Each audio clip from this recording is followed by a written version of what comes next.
Today, the Americas are home to an estimated 1 billion plus people. However, in areas like North America, peoples indigenous to the continent make up only a tiny fraction of those who live there.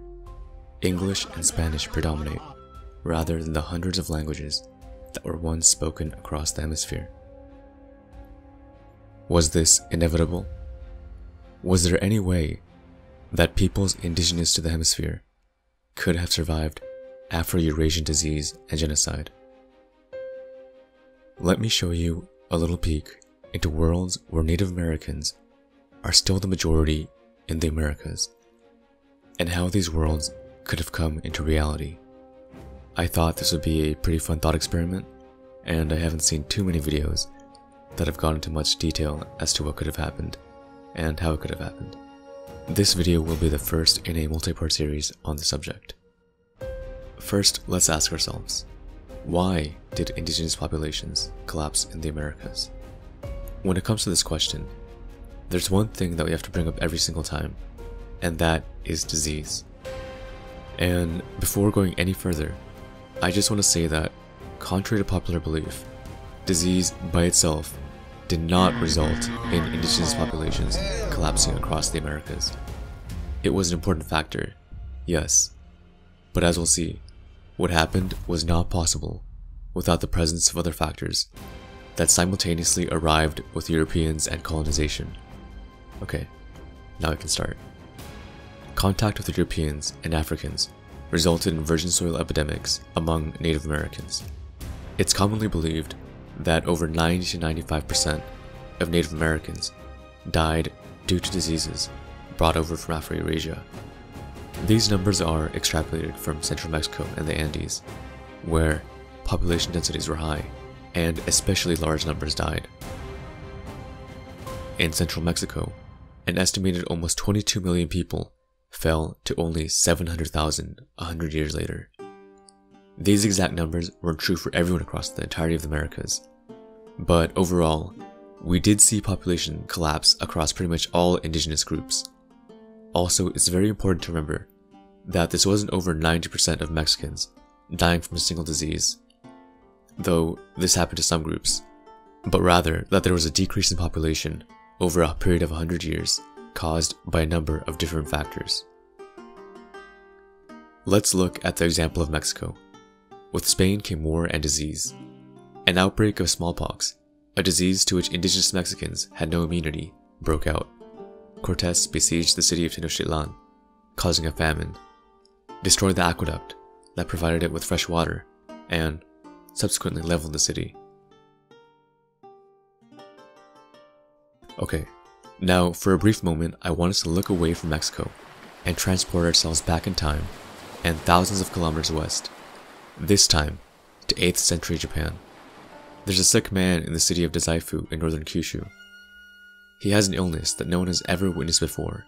He has a fever, muscle aches, diarrhea, fatigue, and starts vomiting. Then, red spots start appearing all over his body, his face, his arms, his legs, his torso, and a few days later, these spots turn to blisters, which burst. Soon, he dies. But it's not just him. Now everyone in Dazaifu is afflicted with this mysterious new illness, and they all start dying too. Soon all of Kyushu is sick and dying, and then all of Japan. The 4 Fujiwara brothers, the de facto rulers of Japan, all die one after another, along with a third of high-ranking officials, throwing the government into chaos. Fields are left abandoned by the dead, sick and afraid, and famine breaks out, worsening the effects of not just smallpox, but every other disease that can take advantage of the hungry and weak. In only 2 years, 1 out of every 3 or 4 Japanese is dead. By 1206, another 28 outbreaks of smallpox are recorded in Japan, each having come sooner than the last. But no longer is the disease killing a third of the country and wiping out the government. It becomes endemic and is eventually no longer a serious concern for the national government.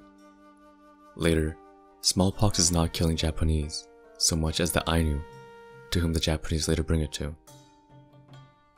This kind of event didn't only happen in Japan. In the 2nd century CE, epidemics ravaged China and Rome.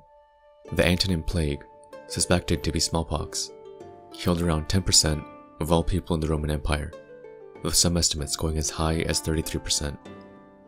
In the 17th century, smallpox was the most feared disease among the Manchus, as, having no immunity to it, most who contracted it would die. Going beyond smallpox, half of all Europeans and a third of the people in the Middle East are estimated to have died during the Black Plague. In the 17th century, an outbreak of plague killed an estimated 25% of Beijing's population and an untold number of people in the Chinese countryside. As late as the 18th century, a smallpox epidemic in Iceland killed a quarter to a third of the island's entire population. Now, back to Mexico. In the first 2 years of Spanish rule in Mexico, millions died, and the population dropped by about a third, similar to what happened in Japan, in the Roman Empire, and Beijing. But why did Mexico's population drop by over 95%? Way more than Japan, Rome, or China. This isn't a video on 16th century epidemics in Mexico, so I'll set aside specifics here, like the exceptional drought the region was facing at the time, and talk about general trends across the Americas. So what separated the Eastern and Western hemispheres when it came to disease? First, let's think about where diseases come from. Most major human infectious diseases are zoonotic, meaning that they come from animals. Measles came from cattle. Influenza can come from birds, pigs, and horses. We've heard of bird flu and swine flu. Smallpox, diphtheria, yellow fever, and the plague also have zoonotic origins. In the modern day, we have MERS from camels, HIV from non-human primates, and probably COVID-19 as well. Now, what did it take to contract those diseases, spread them, have people die, and eventually develop resistance to the disease in a population? This is what sets the Americas apart from Afro-Eurasia. Prior to the Columbian Exchange, Afro-Eurasia had a large amount of large mammals where domestication was possible. You had horses, cattle, camels, pigs, sheep, goats, reindeer, yaks, donkeys, water buffalo, and more. And what happens when animals are domesticated? Humans spending lots of time in close proximity with these animals. The Americas had two, the llama and alpaca, neither of which had the power of, say, the horse. You did not have pastoral societies in the Americas based on llamas and alpacas. No societies like the Mongols and Turks of Inner Asia. The llama and alpaca didn't provide the same increases in agricultural productivity that the mammals of Afro-Eurasia did either, which allowed for larger populations in more areas. And just the difference in number of species meant that the Americas didn't have the same number of potential hosts that could spread a disease to humans.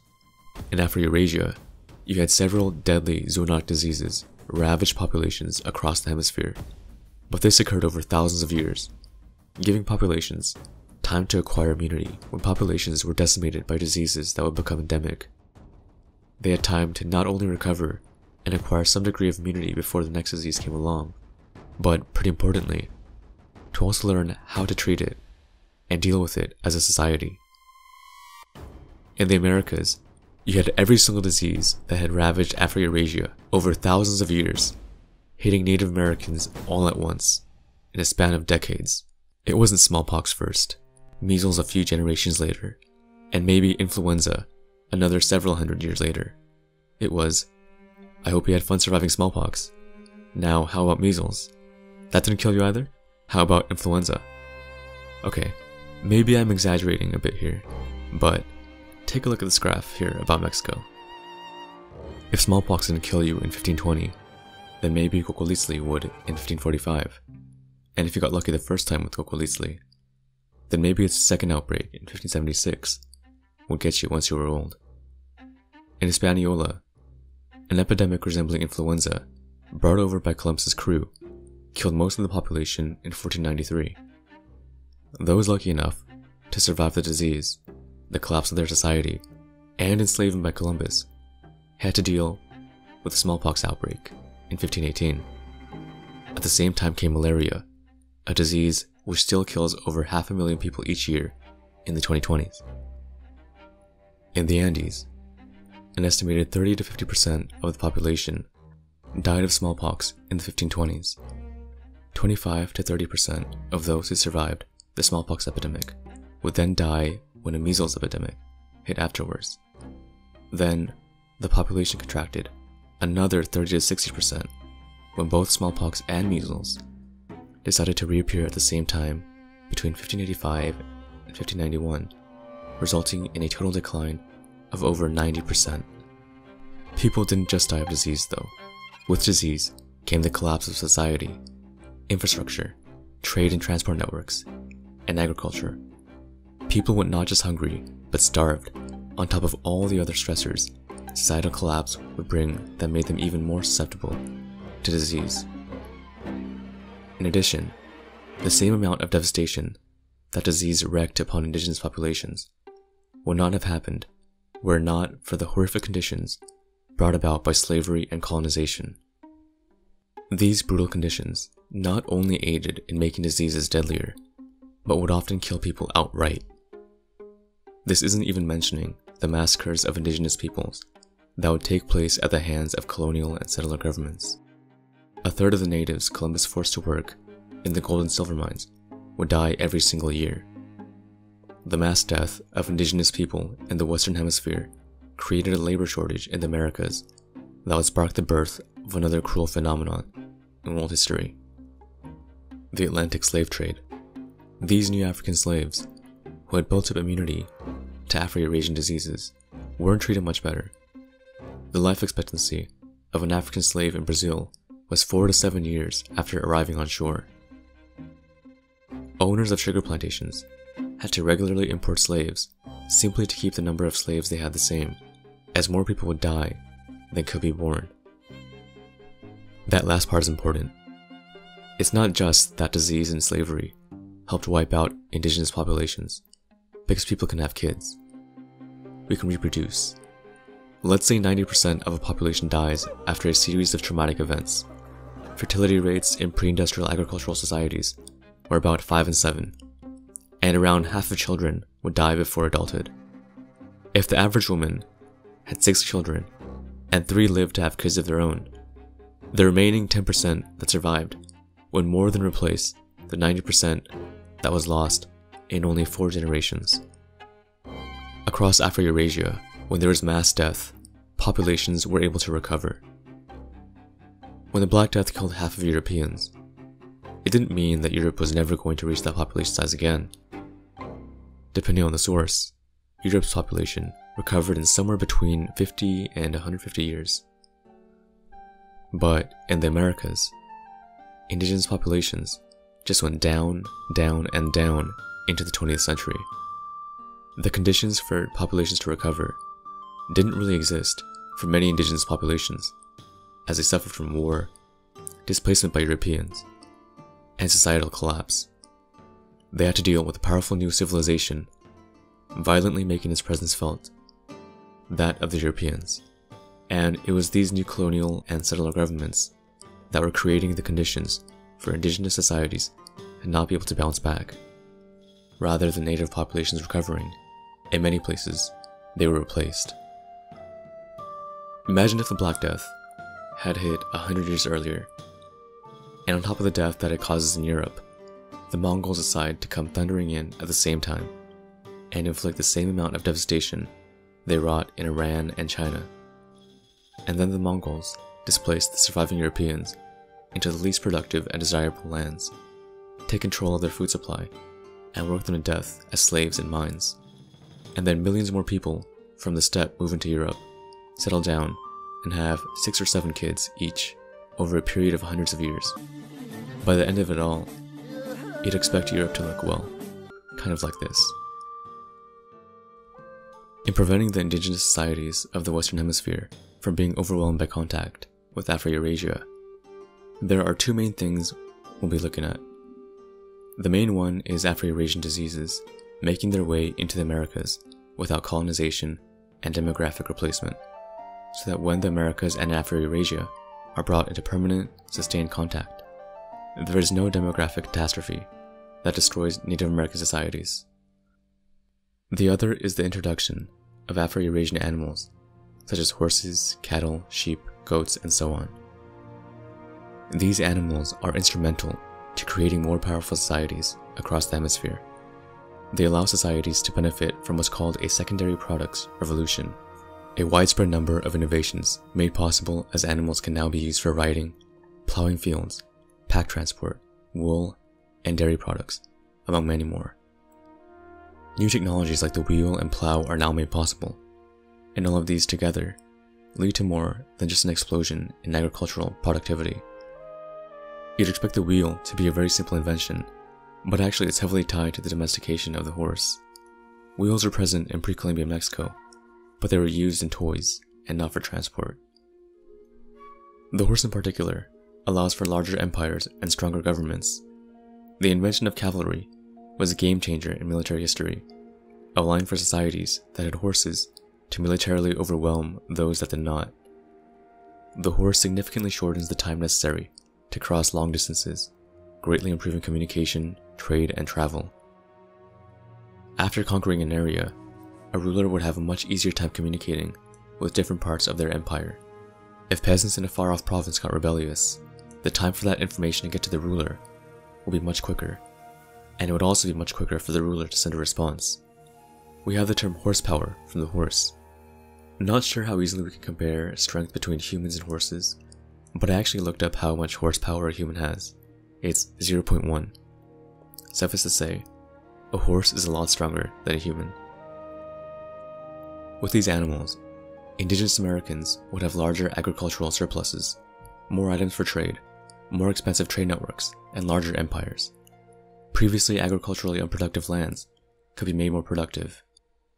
Larger agricultural surpluses and larger empires would also allow for greater specialization of labor, more population centers like cities across more of the hemisphere, and greater concentrations of wealth in powerful agrarian civilizations.